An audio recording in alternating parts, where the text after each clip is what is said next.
Welcome to Attic Raiders Retro Reviews, where today I'm going to be taking a look at the brand new and highly anticipated Warriors of Athena by Joseph McCullough and Osprey Games, which is released here in the UK on February the 26th.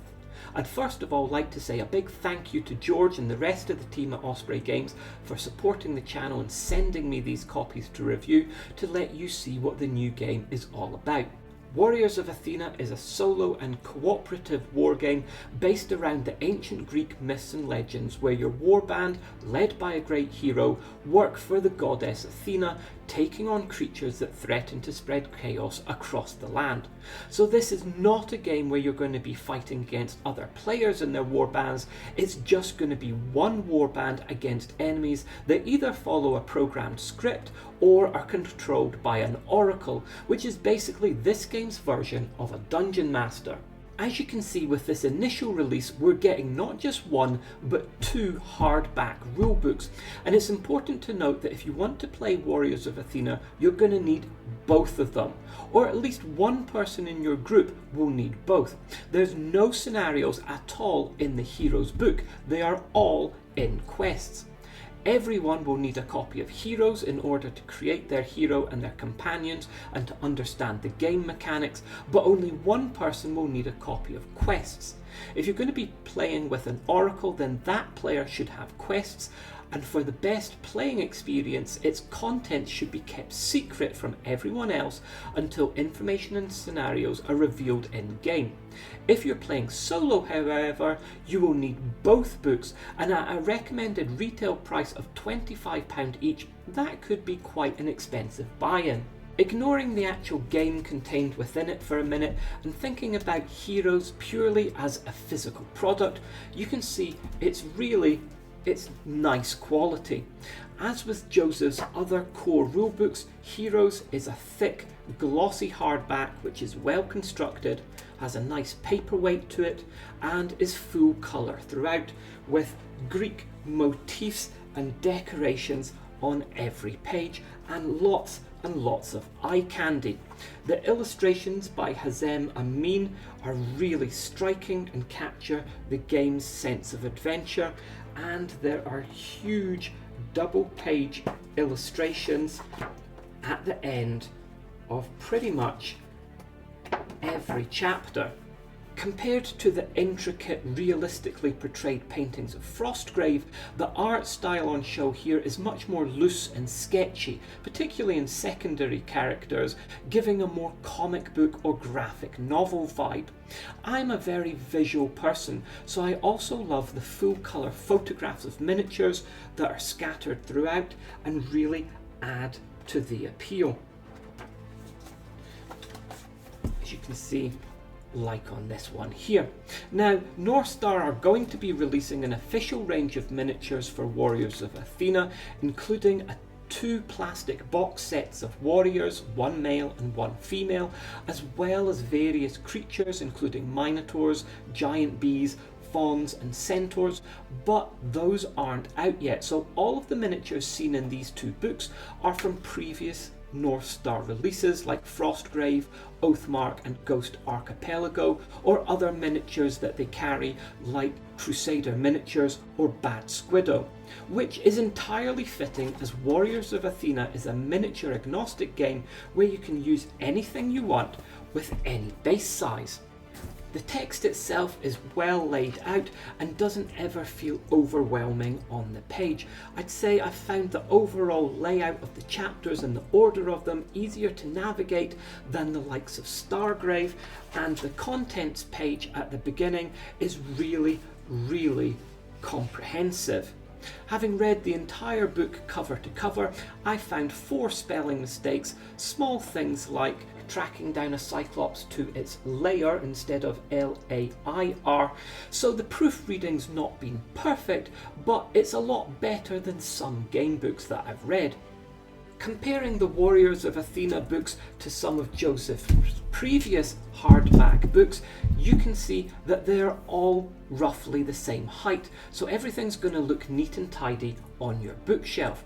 You can also see here that Heroes is the slimmest of all of these game books. As each of these has a recommended retail price of £25, that means that Frostgrave with 222 pages is still the best value when it comes to price per page, with Stargrave and Quests being joint second best value at 176 pages each, followed by Silver Bayonet at 159 pages, and Heroes comes in at last place with 128 pages.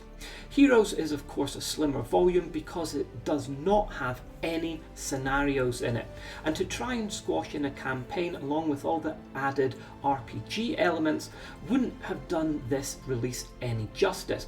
Anyway, it is something to think about. Now, what most of you have probably been waiting for is what is the game itself actually like? Well, it's pretty much a cross between Frostgrave and Silver Bayonet, with a lot of brand new elements thrown in to spice things up.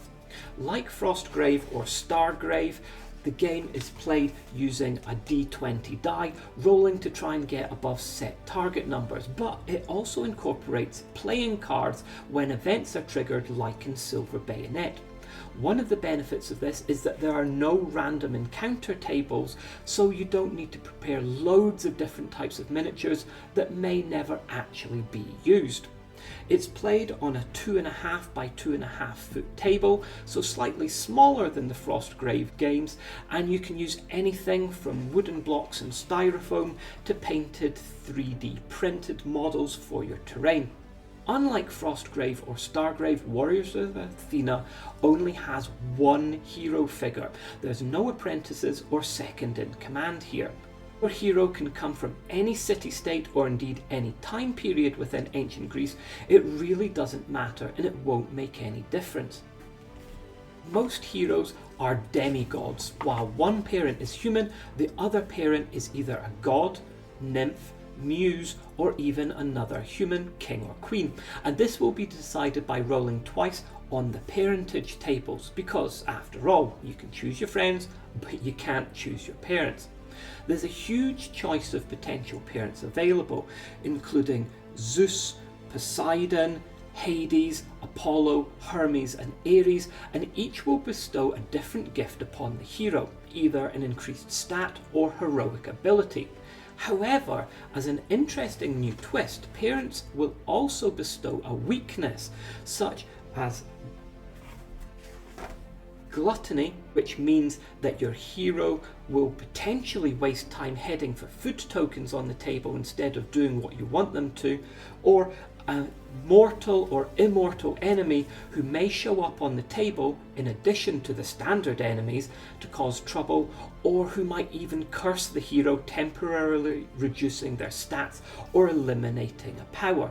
Now, as well as any heroic ability gained from a parent, heroes can also choose 5 heroic abilities from the huge list that makes up chapter number 3. Just like Frostgrave or Stargrave, all of these cause strain, a reduction in health, when used, and have activation costs that need to be rolled in order to use them. But heroes will have the opportunity to try and use a heroic ability every time a figure activates, not just during the hero's phase. Heroic abilities are very much like the spells that wizards can learn in Frostgrave, and include things like Call Curse, which will inflict a reduced die roll to a selected figure, Command Undead, which allows a hero to take over an undead enemy and add them to their warband, Iron Skin, which reduces damage taken during an attack, and Limited Flight, which literally allows your hero to fly for a short period. As well as heroic abilities, heroes will also possess skills which come from their mortal parent, and they can choose to increase these stats from a base of 0 up to a possible 4+ each by spending a skill pool of 15 points. Skills include things like artistry, athletics, hunting, perception and strength, and will be needed in certain scenarios, as well as the RPG elements or scenes between wargames. Heroes can also choose to take on a weakness in order to improve a stat, add to their skill pool, or lower a heroic ability activation number, if you dare risk it. Heroes can choose their own weapons and armour as long as they stay within their wealth and equipment slots budget, which is all very familiar. Equipment includes both light and heavy armour, small and large shields, single and two-handed melee weapons, and ranged weapons like slings, javelins and bows. All weapons have break values. Roll below this in a fight and your weapon is destroyed, becoming nothing more than a hunk of wood and bronze that can only be used as an improvised weapon. Heroes also get a limited fate pool, like in Silver Bayonet, which allows them 2 rerolls of any die, including out-of-game death saving throws. This pool can be added to later in campaigns, but must be used very sparingly and only when it really matters. Now, no hero, however mighty they may be, can go it alone, so your hero, once created, is going to need a companion, or several of them. In a solo game, they will have up to 7 companions, decreasing to just 3 companions in a 2-player game, down to only 1 companion in a 4-player game. So apart from a 3-player game which will have a maximum of 9 figures on the table, all other games will only have 8 figures in play. Who your companions are is variable and can be altered at will by players between scenarios. Companions are bought using recruitment points and come with standard skills, weapons and equipment, but with the ability to potentially upgrade these throughout campaigns. Yes, by playing through campaigns, not only can your hero be upgraded, but so too can all of your companions, once each reaches a certain XP level. Companion skills are also upgraded by +3 when you first choose a companion, rolling on the skills table to determine which skill is enhanced. And you can make companions cheaper to buy by voluntarily taking on a weakness for them or reducing their will. So there are lots and lots of options to make up your warband and make it unique. But what kind of figures can I make my warband up from, I hear you cry? Well, there are lots of choices, and you can even have animal companions, though they can only contribute in very limited ways. So, what can your warband be made from? Well, let's take a closer look. We have got an archer, which has a bow and arrow, an axeman who's got a double-handed weapon, normally an axe or a hammer, a barbarian with a hand weapon and a shield. We've got a boar as a companion. You could have a centaur on your team, either an archer, warrior or fighter. You can have a fighter who's got a hand weapon and a shield, a guardsman who's got a 2-handed weapon, a companion hound, either a hound, warhound or bloodhound, depending on the different stats for whether you want it to be better at fighting or better at hunting. There are Greek hoplites who have spears, hunters who are skilled at hunting and navigation, javelineers who are equipped with 2 javelins, a lion if you want to go into battle with one of those, a raptor, meaning not the dinosaur, which would be quite something, but a bird of prey. And this can be any type you want, so it could be an owl, especially since it's Warriors of Athena, or it could be a hawk or an eagle or anything else that you want. And of course those can fly. And we've got recruits, which are very cheap and kind of disposable.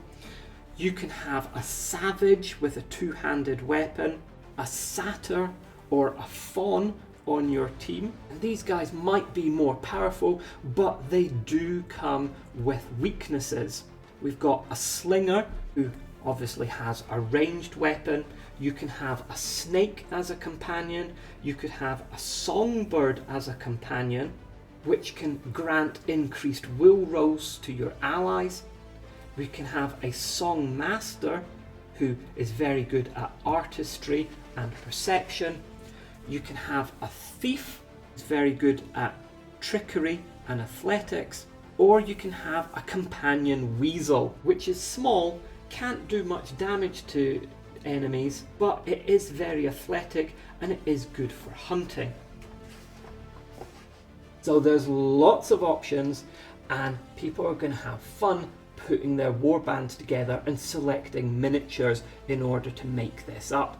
The next chapter then goes on to cover the basic rules of phases, hero, creature, campaigns, then event, activation, movement, terrain, skill and stat rolls, melee combat and shooting, damage, using heroic abilities, and enemy creature activation. But I'm not going to actually cover all of these in this video because it would take too long, and essentially they just work the same as in Frostgrave and Stargrave. One thing that is worth talking about though is the use of markers and tokens, which have appeared in Silver Bayonet but will be new to those only familiar with Joseph's Grave games. Warriors of Athena uses treasure tokens which act like physical loot from previous games, except that they can just simply be picked up and they don't impose any penalty on the figure carrying them, apart from in water. What the treasure actually is rolled for after the game. Clue markers mean that any figure interacting with them will have to pick a playing card from a previously prepared clue marker deck and look up its significance in the scenario's clue marker table. This could be something good, like finding an enchanted weapon that could help you, or it could be something bad, like an enemy turning up right next to you. That is up to the fates. And food tokens will allow figures interacting with them to overcome hunger or thirst, because your warband needs to eat, and if they go too long without sustenance, your companions will have to start scenarios with reduced health, which stacks. But if any members of your party suffer from gluttony, then food tokens could cause a potential problem. Of course, all this means that 3 different types of tokens will be needed for your games, and while these can be as simple as beads or scraps of paper, it also means that the modelers out there have something fun to make or paint. I know I've already got some food tokens from Alien Zoology, which I'm planning on using for this. Wargame scenarios are organised into campaigns, which can either be played with or without an oracle. If you're playing with someone taking on the role of oracle, this person will control the enemies and events, narrate the start and end of each scenario, and can, if you want, introduce lots more roleplay elements between tabletop games, with scenes described in the quest book where players are encouraged to think and sometimes act like their characters. And getting into character can earn you benefits which you can then use in the scenarios. You don't need an oracle to play Warriors of Athena. After all, this is also a solo game, but you're going to miss out on the full range of what's on offer here. The campaign structure is similar to previous games and has the usual post-match rolling for injuries, death and loot, as well as up-leveling heroes and companions based on experience points gained. And when it comes to loot, there are lots of possible outcomes for what it might be, with 7 different treasure tables you can be directed to roll on for common items, potions, talismans of the gods, special melee weapons, special missile weapons, special armor, and magic items. Post scenario, you also have the option of making sacrifices to the gods And by making these offerings, you will spend wealth for a chance to roll a will roll, which can potentially gain you a talisman of the gods. As mentioned before, there are no scenarios or quests in this book. There's also no bestiary either. Those are both in the second book, quests. What horrors will your heroes have to face? Well, to find out, you're going to have to watch the next review video, which will be out soon. Subscribe and hit the bell button so as not to miss anything, and please hit the like button while you're at it. It really does help the channel to get more views. So, what do you think so far about Warriors of Athena? I really liking the use of the event tables and food tokens, as well as the introduction of weaknesses. Let me know your views in the comments section down below, and I'll be back next time with more wargaming and vintage board games on Attic Raiders Retro Reviews.